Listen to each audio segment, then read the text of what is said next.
হযরত মুসা আলাইহিস সালামের লাঠি মোবারক। হযরত মুসা আলাইহিস সালামের লাঠি মোবারকের অনেক গুণ ছিল।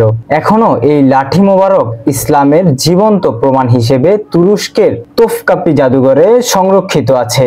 এই লাঠি মোবারক ব্যবহার করবেন হযরত ইমাম মাহদী আলাইহিস সালাম। হযরত মুসা আলাইহিস সালামের এই লাঠির যা যা গুণ ছিল, হযরত মুসা আলাইহিস সালাম যখন সফরে গেলে লাঠি তার সাথে কথা বলতে বলতে চলতো। হযরত মুসা আলাইহিস সালামের যখন ক্ষুধা লাগতো কিন্তু সাথে কোনো খাবার থাকতো না, তখন তিনি লাঠি দ্বারা মাটিতে আঘাত করতেন আর সাথে সাথে মাটি ফেটে মুসা আলাইহিস সালামের জন্য একদিনের খাবার বের হয়ে আসতো। হযরত মুসা আলাইহিস সালামের যখন পিপাসা লাগতো তখন তিনি লাঠি মাটিতে গেড়ে দিতেন, তখন সাথে সাথে তার থেকে পানি বের হতে থাকতো। আবার যখন উঠিয়ে ফেলতেন সঙ্গে সঙ্গে বন্ধ হয়ে যেত।